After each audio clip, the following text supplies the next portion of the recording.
So students, हम लोग blastulation पढ़ चुके थे और we have started gastrulation, process of gastrulation. तो आज ये जो गैस्ट्रुलेशन का जो डिटेल है उसको मैं ह्यूमन एम्ब्रियो के अंदर या मैमेलियन एम्ब्रियो के अंदर आपको समझाऊंगा। होता क्या है कि जो हमारे केस में जर्म लेयर की फॉर्मेशन होती है, एग्जैक्टली किसी भी एनिमल के केस में जब जर्म लेयर फॉर्मेशन होता है तो that process is referred as gastrulation. Blastula stage के बाद जो ब्लास्टुला था that will turn into gastrula. और जो प्रिमिटिव केसेस हैं, आई मीन जो इन्वर्टिब्रेट्स के केस हैं, वहाँ पे गैस्ट्रुला जब बनती है तो गैस्ट्रुला के अंदर एक ब्लास्टोपोर का फॉर्मेशन होता है। और जो वर्टिब्रेट्स में भी जो एनेमनियोट्स होंगे, मतलब जिनके चारों तरफ extra embryonic membrane, amnion, Korean, allantois and yolk sac नहीं होगा, उनके केस में भी ब्लास्टोपोर प्रोमिनेंटली आपको दिखाई देता है।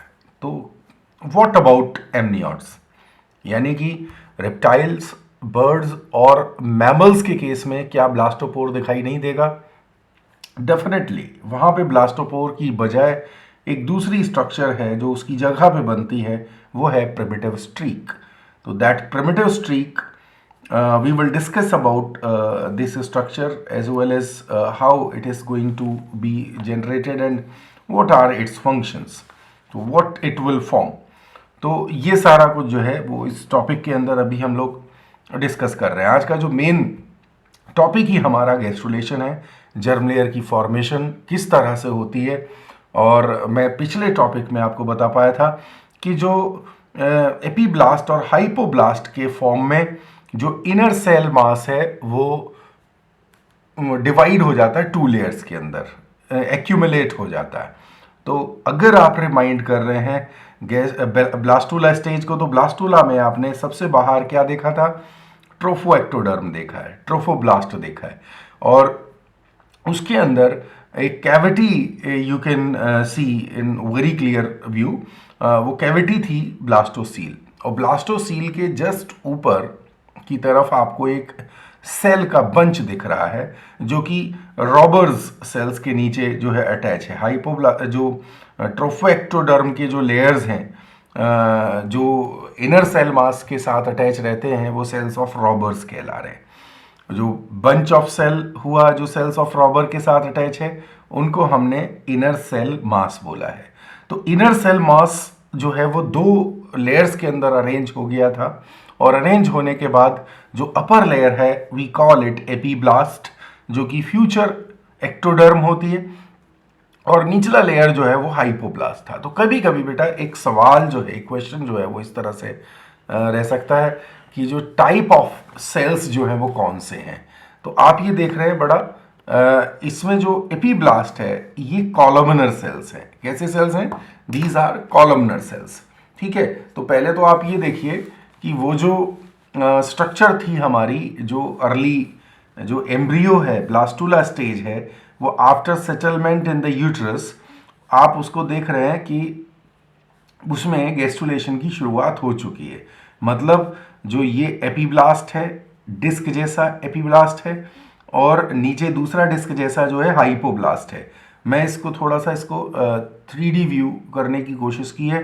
तो आप ये देख रहे हैं कि इसका डोर्सल सरफेस दिख रहा है आपको, ये जो पार्ट है this is the dorsal surface. तो इस तरह से हम इसको देख पा रहे हैं। मतलब आप ये देखिए कि ये दो स्ट्रक्चर्स एक दूसरे के ऊपर इस तरह अरेंज है। ठीक है, साइड से देखेंगे तो कुछ इस तरह दिखाई देगा। तो ये डोर्सल व्यू है, और ये साइड से आपको कट सेक्शन दिखाई दे रहे हैं। दिस इज एपीब्लास्ट, और उसके नीचे दिस इज हाइपोब्लास्ट, कुछ इस तरह है। तो ये आपको दिख रहा है यहाँ पे प्रॉपरली। और जो एपीब्लास्ट है उसके ऊपर एक बबल जैसा पूरा कवर है, दैट इज एमनियोटिक सैक, और नीचे जो है एक another bubble, there is yolk sac. तो इस तरह से ये स्ट्रक्चर पूरी की पूरी जो एक आउटर कवरिंग से कवर्ड है। अभी ये कवरिंग जो है इसको नाम हम दे देने वाले हैं कि भी ये जो है ट्रोफोएक्टोडर्म है, और ये ट्रोफोएक्टोडर्म फ्यूचर में जो बन जाती है वो कोरियन बन जाती है। एक्स्ट्रा जो एम्ब्रियोनिक मेम्ब्रेन है बाहर की तरफ अरेंज हो जाती है। तो मैंने क्या किया है, मैंने इस स्ट्रक्चर को यहां से ट्रांसफर सेक्शन किया, टीएस है, और इस टीएस को आप यहां सामने देख रहे हैं। ठीक है, गॉट इट, समझ आ गई बात आपको? तो ये जो ऊपर वाले लेयर्स हैं, दीज आर कॉल्ड एपीब्लास्ट। ये ऊपर वाले जो लेयर्स आपको दिख रहे हैं, ये जो लेयर्स हैं ये एपीब्लास्ट लेयर हैं। और शेप कैसा दिख रहा है बेटा? शेप जो है इसका आपको दिख रहा है, दिस इज कॉलमनर। ठीक है, दिस इज कॉलमनर एपिथेलियम, और कॉलम लाइक सेल्स हैं, और ये कॉलमनर सेल्स का बना हुआ है। तो ये एक इंपॉर्टेंट बात है, epiblast are composed of columnar cells. उसके बाद नीचे आप देख रहे हो, नीचे इनको मैंने ये येलो कलर से मार्क किया है, आप देख रहे हैं, ये क्यूबॉइडल सेल्स हैं, these are cuboidal cells, and this is hypoblast.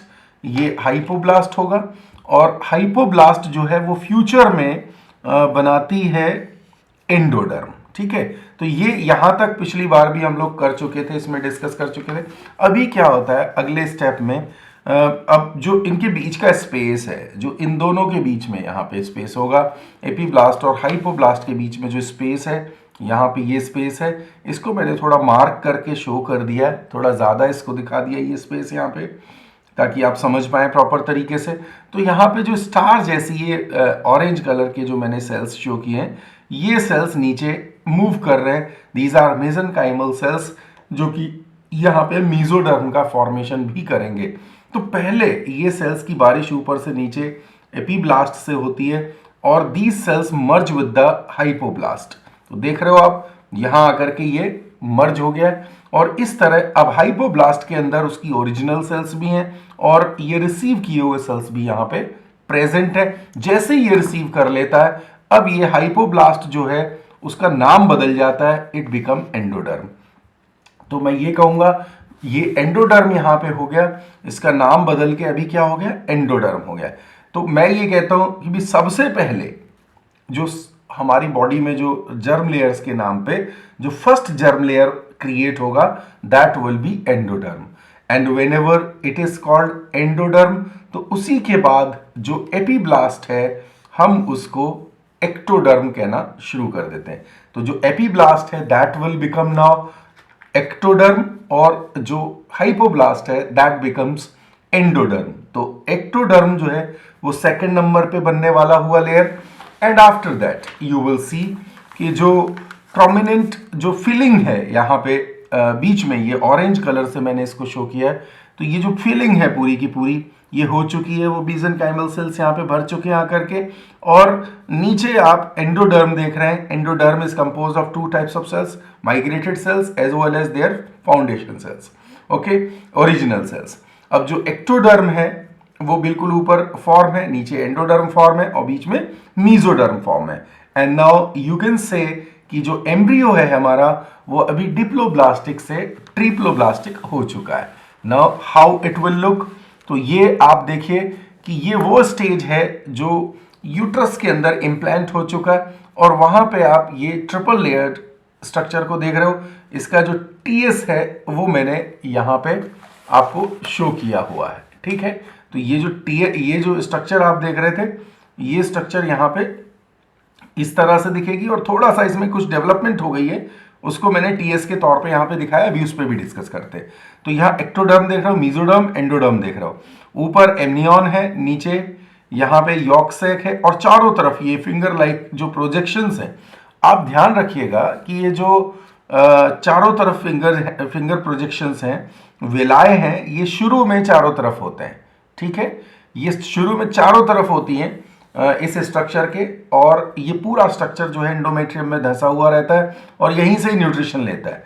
And this is the, ये जो पूरा सरफेस है, ये कोरियन जो है, यही रिलीज करेगा HCG नाम का हार्मोन। उस हार्मोन के बारे में भी हम लोग बात करेंगे।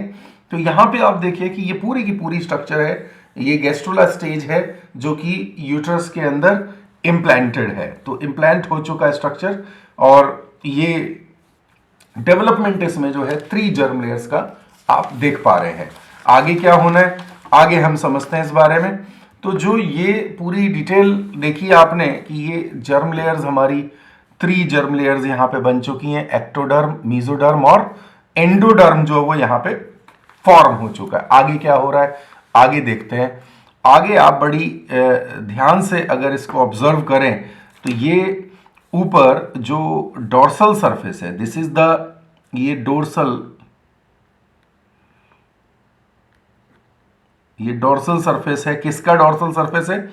ये एक्टोडर्म का डोर्सल सरफेस है, जिसको पहले हम एपीब्लास्ट कह रहे थे। और उसमें यहां पे एक की होल जैसा डिप्रेशन आप देख रहे हैं, ये दिख रहा है आपको, ये दिख रहा है। ये डिप्रेशन यहां पे शुरू हुआ है अंदर की तरफ, और जो ये डिप्रेशन है आगे एक नोड जैसी बनी है। इसी डायग्राम को मैं आपको यहां आगे दिखा रहा हूं, नीचे शो कर रहा हूं। डोर्सल व्यू है इस पूरे डायग्राम का। ये जो यहां ऊपर आपने देखा, इसका ये डोर्सल व्यू है। डोर्सल व्यू में ये देख पा रहे हो आप, ये स्ट्रक्चर। तो ये जो डिप्रेशन है पूरा का पूरा, यहां पे गड्ढा है, डिप्रेशन है, और ये डिप्रेशन में जो ऊपर ये आप देख रहे हो, ये असल में ये नर्व कॉर्ड के बनने की शुरुआत है। नर्व कॉर्ड के बनने की शुरुआत है, और इसमें सबसे पहले हेंसन्स नोड, ये जो ऊपर आपको एक न्यूरॉन्स यहाँ पे पूरा एक इस तरह से अरेंज होंगी, और ये डिप्रेशन है वैसे तो यहाँ पे, और ये सर्कुलर फॉर्म में दिख रहा है आपको। तो ये दिस इज हेंसन्स नोड। इंपॉर्टेंट बात है, ये क्रेनियल एंड होता है असल में। इसी जगह पे जो है क्रेनियम का फॉर्मेशन इसी जगह से होगा। तो ये क्रेनियल एंड है पूरे इस सिस्टम का, और इसको क्रेनियल एंड कहा जा रहा है। और this is cranial end of primitive streak. This whole structure is called as primitive streak. और प्रिमिटिव स्ट्रीक में ये डिप्रेशन प्रॉपरली यहां पे आपको दिख रहा है। तो क्या करेंगे कि हमने यहां पे टीएस, इस एरिया का ये देख पा रहे हैं आप, ये देख पा रहे हैं, यहां से हमने इसका टीएस शो किया, और टीएस शो करके सामने से मैं ये देख रहा हूं। ठीक है, ये पूरी स्ट्रक्चर है ऐसे, और इसको कट किया। कट करने के बाद आप बिल्कुल सामने से इसको देख पा रहे हैं। तो ये सामने से देखने पे आपको लग रहा है कि जो प्रिमिटिव स्ट्रीक है,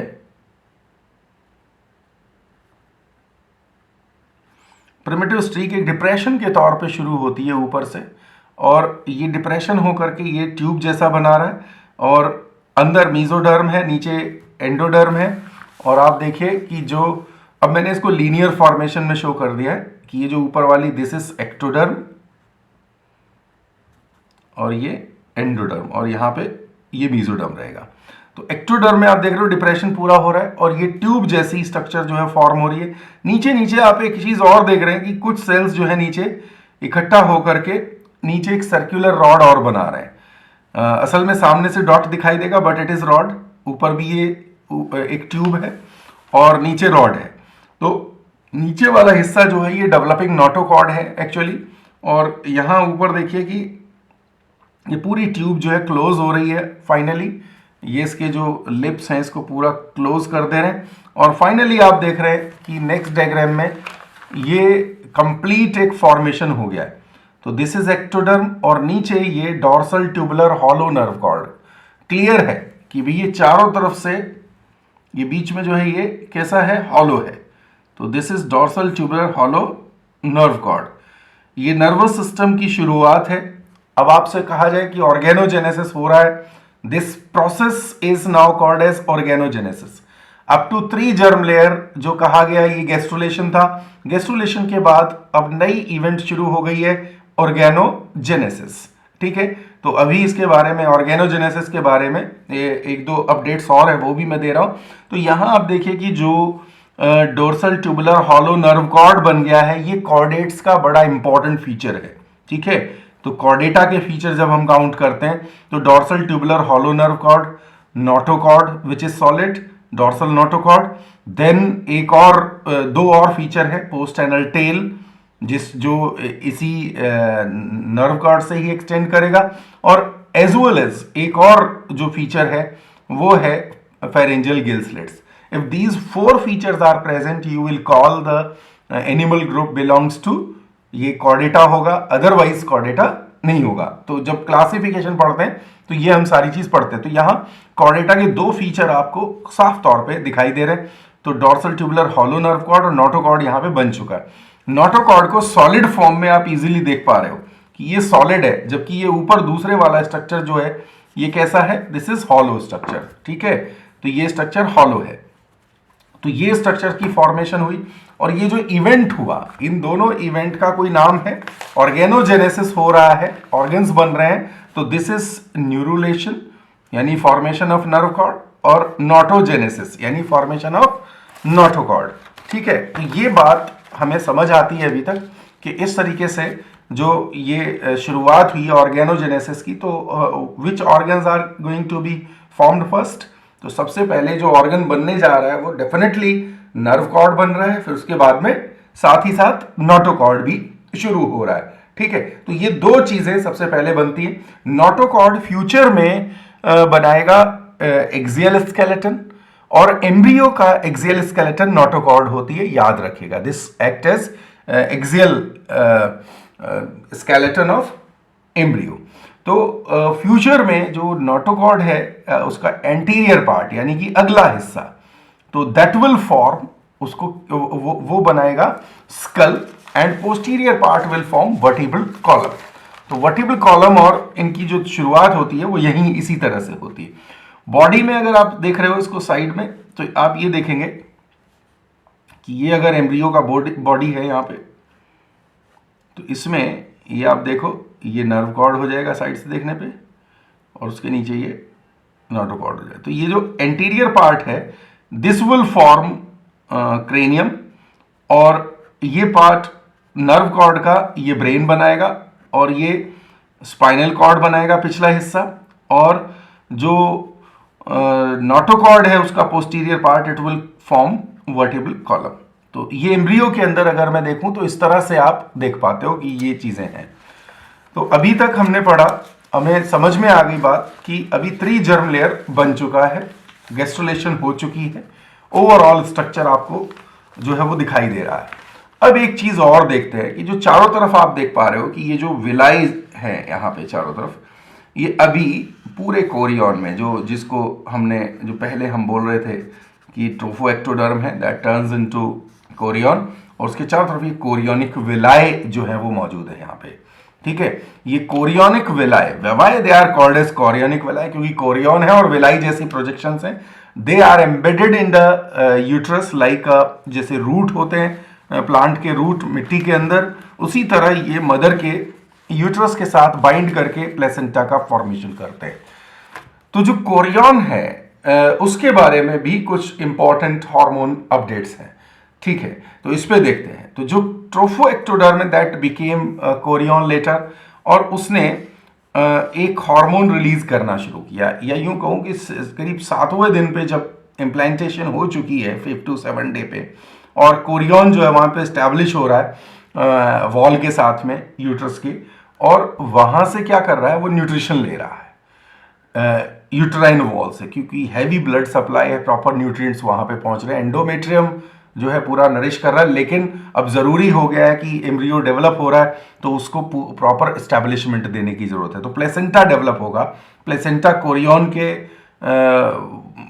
इंटैक्ट होने से डेवलप होगा जो यूट्राइन टिश्यू के साथ। तो वहां पे एक हार्मोन रिलीज होने लग रहा है साथ में कोरियन से, and that hormone is human chorionic gonadotropin.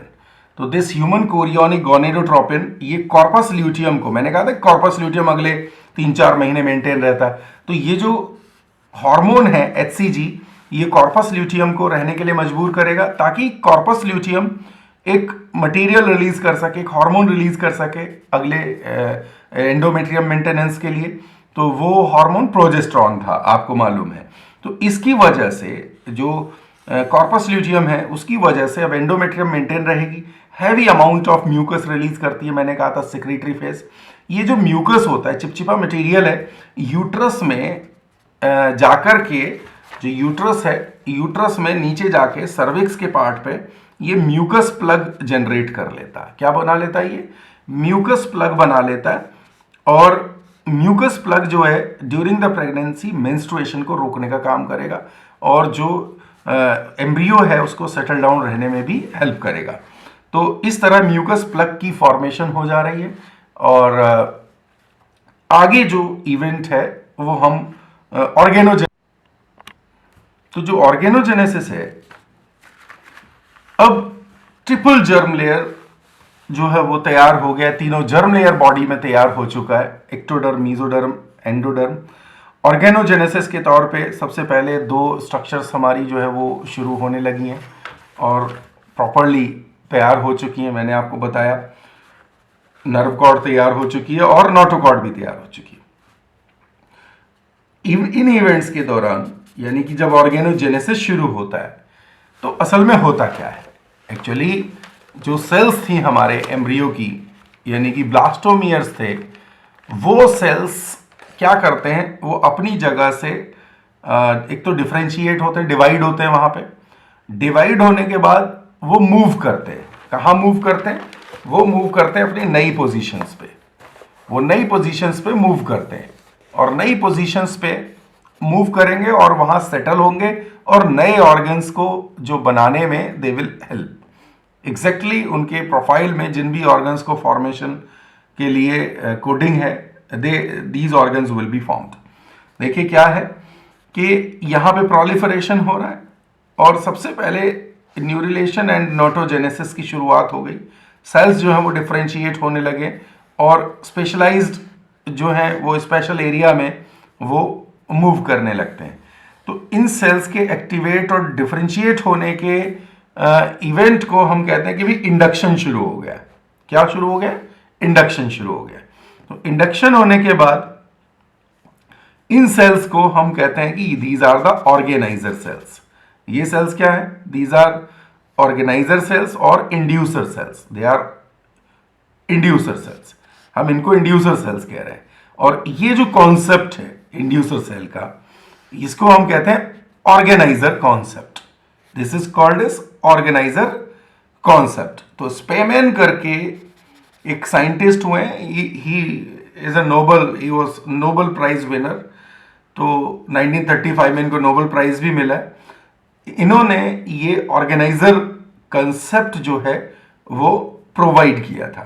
ठीक है, तो ये स्पेमैन जो है, इन्होंने ऑर्गेनाइजर कंसेप्ट दिया है। ठीक है, अब बात आती है कि जब मूवमेंट होती है सेल्स की, यानी कि जो सेल्स एक जगह से दूसरी जगह मूव करते हैं, उनके पैटर्न ऑफ मूवमेंट को हम basically we call it into two categories. हम इनकी दो कैटेगरीज देख पाते हैं। कौन कौन सी दो कैटेगरीज हमारे पास हैं? दो कैटेगरीज हैं, एक तो एपीबॉली और दूसरा कैटेगरी है एम्बॉली। ठीक है, तो एपीबॉली का मतलब है कि जो सेल्स हैं वो अपवर्ड मूव कर रहे हैं, ऊपर की तरफ अगर मूव कर रहे हैं तो दैट इज एपीबॉली। और डाउनवर्ड और इनवर्ड जो मूवमेंट होती है, डाउनवर्ड या इनवर्ड, नीचे की तरफ या अंदर की तरफ जो मूवमेंट होता है, that is called as emboly. ठीक है, तो इस तरह there are two patterns of cell movement, जिनको हम morphogenetic movement of the cell बोलेंगे। ये दो तरह का हुआ। ठीक है, तो एम्बॉली में फिर फर्दर अगर आप देखना चाहें तो उसको नेक्स्ट एम्बॉली जो है, it can be may be of different other types, invagination, involution, कहीं ना कहीं इनके नाम से कुछ चीजें क्लियर है, इनग्रेशन और डीलेमिनेशन। ठीक है, इनवेजिनेशन जैसे आपने यहां पे देखा, ये नोटोजेनेसिस हम कर रहे थे, इसमें न्यूरोजेनेसिस, न्यूरुलेशन कर रहे थे, तो यहां देख रहे हो कि सेल्स अंदर की तरफ धंस रहे हैं। तो दिस काइंड ऑफ मूवमेंट, इसको हम एक तरीके से कह रहे हैं कि ये इनवेजिनेशन हो रहा, अंदर की तरफ इनका धंसना जो है वो इनवेजिनेशन कहलाएगा। ठीक है, इस तरह से ये मूवमेंट है। इन्वोल्यूशन भी इनवर्ड मूवमेंट है, इनर साइड की तरफ जब ये मूव हो रहे हैं।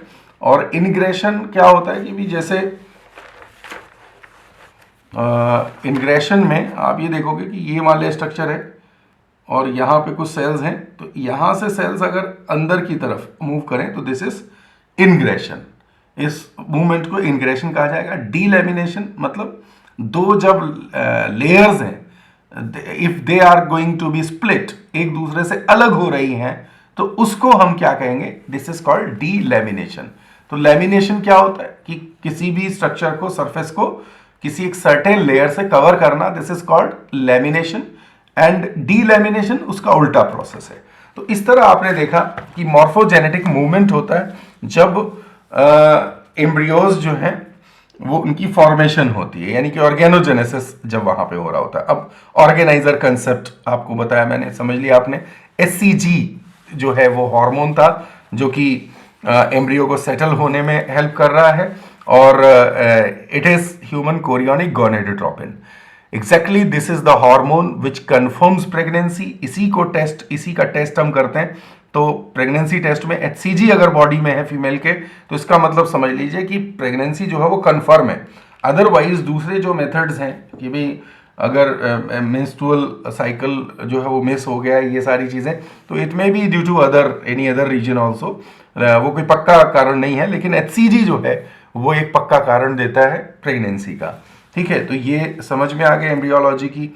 एम्ब्रियोनल डिस्क जो है ये पहले डिप्लोब्लास्टिक था, बाद में ट्रिप्लोब्लास्टिक था। ये पूरे आइडियाज जो हैं हमारे किसके हुए, ये हुए हमारे जर्म लेयर फॉर्मेशन, गेस्टुलेशन और साथ में ऑर्गेनोजेनेसिस के। ठीक है, अभी थोड़ा आगे इस पे बढ़ते हैं। तो एम्ब्रियो के लिए मैंने आपको पहले ऑलरेडी दिखाया था डायग्राम। तो किस तरह से यहाँ शुरुआत देख रहे हो आप, ये पूरा वेंट्रल ये हॉलो ट्यूब आप देख रहे हैं, है ना, ये nerve cord, dorsal tubular hollow nerve cord, और नीचे जो है ये नोटोकॉर्ड आप देख पा रहे हैं। ठीक है, तो अगर मैं इसको यहाँ से कट कर दूँ, यहाँ से टीएस कट करूँ, तो आपको ये दिखेगा नीचे वाला जो है सॉलिड और ऊपर वाला दिखेगा हॉलो। तो ये हॉलो दिख रहा है, इट विल फॉर्म, ये क्या बनाएगा, ये फ्यूचर में आपको जो है सेंट्रल नर्वस सिस्टम देगा। क्या देगा, सेंट्रल नर्वस सिस्टम। और पीछे जो है ये क्रेनियम एंड वर्टिब्रल कॉलम जो है वो फॉर्म करेगा। आगे बात समझ में आपको। और डेफिनेटली जो अब बात आती है कि यहाँ पिछले डायग्राम में आपने देखा, कैन यू टेल मी कि जो सेंट्रल नर्वस सिस्टम है उसकी ओरिजिन क्या है, ओरिजिन एक्टोडर्म है कि मेसोडर्म है? Definitely it is ectodermal. आपने देखा नहीं, ऊपर वाली लेयर एक्टोडर्म से ये राइज कर रहा था, और नीचे वर्टिब्रल कॉलम का जो ओरिजिन है ये मेसोडर्म से है, क्योंकि यहाँ पे बीच में मेसोडर्मल लेयर थी। प्रिमिटिव गट आप देख पा रहे हो, ये जो नीचे प्लेसेंटा के ये यहाँ पे कंटिन्यू कर रहा है प्रिमिटिव यॉर्क सैक के साथ में। ठीक है, और अंदर जो है दिस इज द प्रिमिटिव गट, है ना, जिसको आर्किन्ट्रॉन भी कहा जा सकता है। तो प्रिमिटिव गट है, और नीचे अम्बिलिकल कॉर्ड यहाँ पे फॉर्म होगी जो नेवल के साथ जुड़ा हुआ स्ट्रक्चर रहता है, और वहीं से पूरा न्यूट्रिशन जो है वो लेते हैं, और नीचे ये प्लेसेंटा के साथ जुड़ेगा। तो आगे जो ओवरऑल स्ट्रक्चर है आप देखिए कि जो पूरा एम्ब्रियो है लेटर ऑन स्टेज में वो किस तरह से अरेंज हो रहा है। तो लेट अस सी किस तरह ये अरेंज हो रहा है। ये देखिए, ये देखिए पूरा जो है पूरा एम्ब्रियो, उसमें आप देख रहे हो कि ये अभी योक्सेक है जो साइज में काफ़ी छोटा हो गया। दिस इज द योक्सेक, रिड्यूस हो रहा है धीरे धीरे जैसे जैसे स्टेजेस आगे बढ़ रही हैं। और यहाँ पे एक और स्ट्रक्चर फॉर्म हो गई है, दिस इज एलेंटॉइस। देखिए एलेंटॉइस के बारे में ये कहा जाता है भी एलेंटॉइस यूरिनरी ब्लैडर है एम्ब्रियो का, जो एक्सक्रीटरी वेस्ट है यहाँ कलेक्ट होते हैं। लेकिन जो मैमल्स है ना, मैमल्स विविपेरस हैं, तो वहाँ पे एलेंटॉइस जो है it helps, it becomes the part of placenta. ये प्लेसेंटा का ही हिस्सा हो जाएगा, और यहाँ पे यूरिनरी जो मटेरियल हो कलेक्ट नहीं होगा। लेकिन जो दूसरे केसेस रिप्टाइल्स के और बर्ड्स के केस हैं, क्योंकि वो एग्स के अंदर, क्लीडोइक एग के अंदर डेवलप हो रहा है, तो उसमें जो है this is helping in the collecting nitrogenous waste. तो allantois is urinary bladder of embryo, इस करके क्वेश्चन आ जाता है।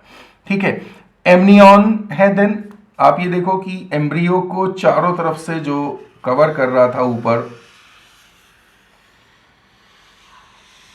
ये आप देख रहे हो, ये चारों तरफ जो कवर कर रहा है दिस इज, ये एमनियोटिक सैक है, और जो मेम्ब्रेन है that is called as amnion.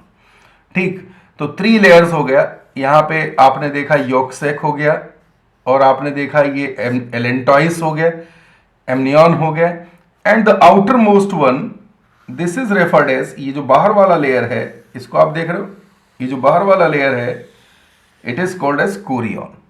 ये कहला रहा है कोरियन। अभी यहां पे अगर आप देखें तो मदर का जो, this is the endometrial wall, और ये सारी स्ट्रक्चर यहां पे कहां है, this is in uterine cavity. ये यूटेराइन कैविटी के अंदर मौजूद है।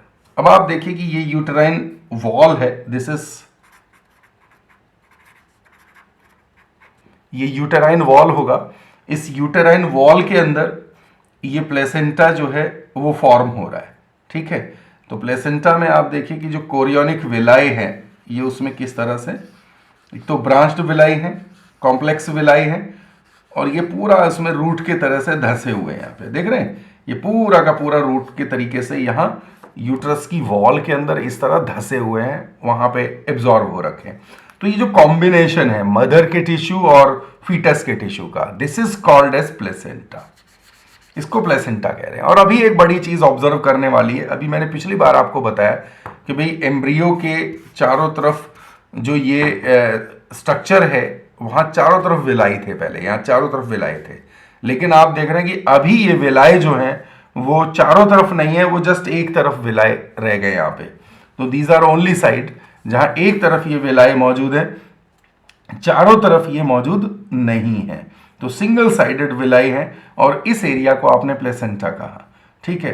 तो ये एक सर्टेन जो टाइप ऑफ प्लेसेंटा है ह्यूमन में, इस पैटर्न को कि भी पहले चारों तरफ थे, क्योंकि स्ट्रक्चर छोटी थी, पूरी यूट्रस के अंदर धंसी हुई थी। अभी स्ट्रक्चर बड़ी हो गई है, तो एक तरफ से ये बल्ज हो गया, बाहर निकला है, और बाकी जस्ट एक तरफ से ये अटैच्ड है यूट्राइन वॉल के साथ। तो this type of placenta in mammals it will be referred as, इसको बोलेंगे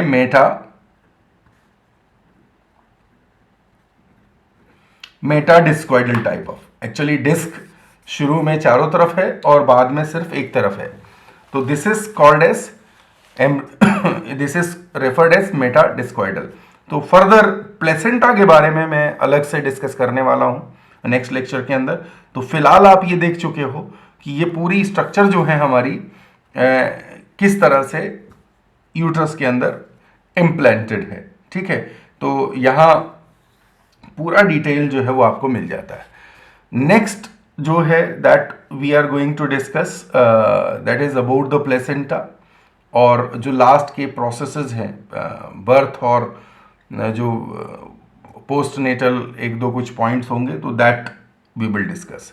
तो एक लेक्चर इसके अंदर अभी और लगेगा इस पूरे डिस्कशन को करने में। तो आज का जो डेटा था वो इम्पॉर्टेंट था, उसमें हम लोगों ने जो 3 जर्म लेयर वाला जो कॉन्सेप्ट देखा है वो काफ़ी जो है यहाँ पे आपके काम का है। एक चीज़ और जान लीजिए कि जो तीनों जर्म लेयर हैं वो स्पेसिफिकली टिश्यूज़ को फॉर्म करते हैं। There are 4 types of tissues. Ectoderm से जनरेट वाला अलग होगा, मीजोडर्म से अलग होगा, एंडोडर्म से अलग होगा। तो 4 टाइप्स टिश्यूज कौन सा है? 4 टाइप टिश्यूज में एपिथेलियल टिश्यू, दूसरा connective tissue, muscular tissue and nervous tissue. There are these 4 kind of tissues. लेकिन हमारी जर्म लेयर कितने टाइप के हैं? तो जर्म लेयर तो जस्ट हमारे पास 3 है। तो आपको मैं यहाँ पे चलते चलते ये बात समझा दूं कि जो जर्म लेयर हैं दे आर 3 जर्म लेयर और देर आर 4 टिश्यूज। तो इनके एक कोरिलेशन को भी समझ लेते हैं, ठीक है।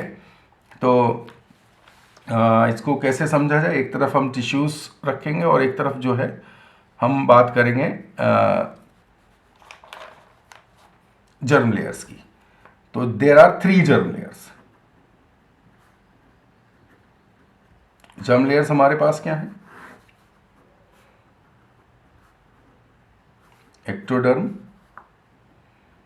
Mesoderm and endoderm. There are 3 germ layers. ये तीनों जर्म लेयर क्या कर रही है? Ectoderm, mesoderm, endoderm. तो एक्टोडर्म जो है एंड टिश्यूज के बारे में देखें तो टिश्यूज कौन कौन कौन सा है? टिश्यूज आपको मिलता है एपिथेलियल टिश्यू,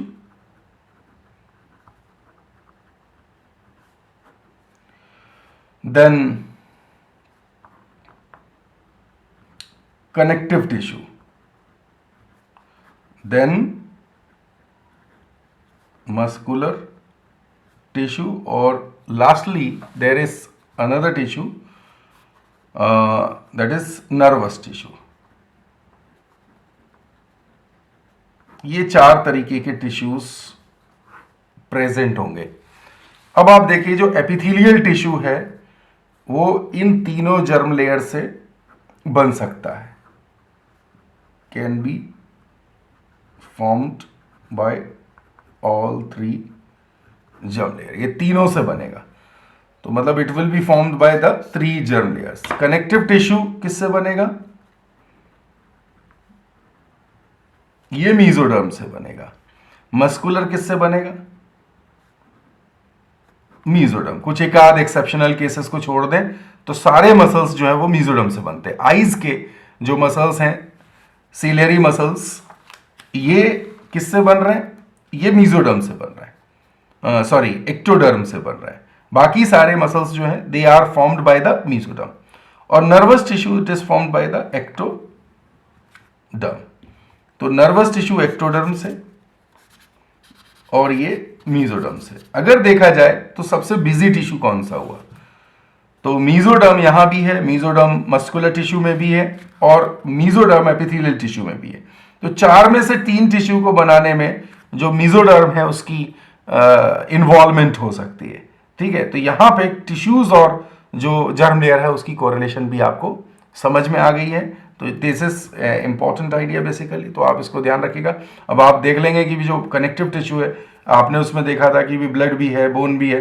तो जो एनिमल्स डिप्लोब्लास्टिक है वहां ये सारी स्ट्रक्चर्स तो नहीं मिल रही हैं आपको। और जो नर्वस सिस्टम है, नर्वस टिश्यू है, सेंट्रल नर्वस सिस्टम सब जो बनेगा वो किससे बनेगा? वो बनेगा एक्टोडर्म से। आपने देखा कि जो मसल्स हैं वो भी वहीं बनेंगे जहां पे जो है प्रॉपरली सारे लेयर्स, जो तीनों लेयर है मीजोडर्म मौजूद है, वहां पे मस्कुलेचर जो है वो डेवलप हो रहा है। ओवरऑल ये पूरा जो आइडिया है ऑर्गेनोजेनेसिस के रिलेशन का, ये भी यहाँ पे हम ओवर करते हैं। तो नेक्स्ट जो लेक्चर है उसके अंदर प्लेसेंटा एंड फर्दर जो आगे की डिटेल्स हैं वो डिस्कस करेंगे and the chapter will be over. Okay, thank you so much.